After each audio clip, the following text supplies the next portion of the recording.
మళ్ళీ చెప్తున్నాం, కాంగ్రెస్ పార్టీ ఉన్నంత వరకు విశాఖ స్టీల్ ప్లాంట్ ని ప్రైవేటైజ్ చేయడానికి మేము ఒప్పుకోం.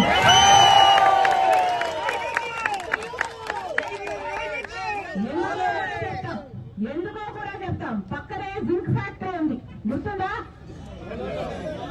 పక్కనే జింక్ ఫ్యాక్టరీ ఉంది, దాన్ని తీసుకెళ్లి వేదాంతాకి ఇచ్చారు, ప్రైవేటైజ్ చేశారు, వేదాంతాకి ఇచ్చారు. ఇప్పుడు జింక్ ఫ్యాక్టరీగా ఉందా? దాన్ని మూసేశారు. అంటే అంతమంది ఎంప్లాయీస్ వాళ్ళ జీవనోపాధి కోల్పోయినట్టే. అంటే ఇప్పుడు జింక్ ప్లాంట్ లో అసలు ఉపాధి లేదు. ఇప్పుడు వేదాంతాకి ఇచ్చారు, వాళ్ళు రియల్ ఎస్టేట్ చేస్తారు. అదే జరగబోతుంది ఇది కూడా. దీన్ని ప్రైవేటైజ్ చేస్తే ఈ 30,000 కుటుంబాలు రోడ్డున పడతాయి. ఆ తర్వాత దాని పైన అసలు దీని కెపాసిటీ 20 మిలియన్ టన్నులు. అంటే డైరెక్ట్ గానే 1,00,000 కుటుంబాలకు ఎంప్లాయ్మెంట్ ఇచ్చే ప్రాజెక్ట్. అలాంటప్పుడు దీని మీద ప్రభుత్వాలు ఎంత శ్రద్ధ పెట్టాలి? అవి పెట్టకపోగా ప్రైవేటైజ్ చేస్తున్నారు అంటే దుర్మార్గం కాకపోతే ఇంకా ఏమనాలి? అందుకే చెప్తున్నా, ఇది ప్రైవేటైజ్ కావడానికి వీల్లేదు. కాంగ్రెస్ పార్టీ దీనికి ఒప్పుకోదు.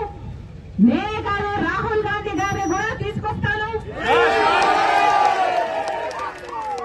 రాహుల్ గాంధీ గారి చేత కూడా ఇది ప్రైవేటైజ్ కావడానికి వీల్లేదు, మేము ఒప్పుకోము అని రాహుల్ గాంధీ గారి చేత కూడా మీకు మాటిస్తామని చెప్తున్నా.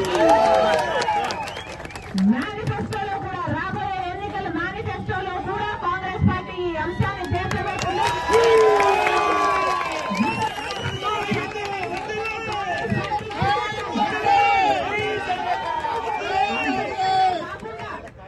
ఈ ప్రాజెక్టు నిలబడడానికి దీనికి కావాల్సిన మైనింగ్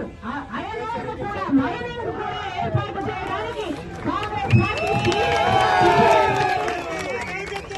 అంతేకాదు, ఇంకా వీళ్ళకు ఉద్యోగాలు రాని 8,000 కుటుంబాలకు కూడా, ఆ బిడ్డలకు కూడా ఉద్యోగాల అవకాశాలు ఇచ్చేటట్టు ఈ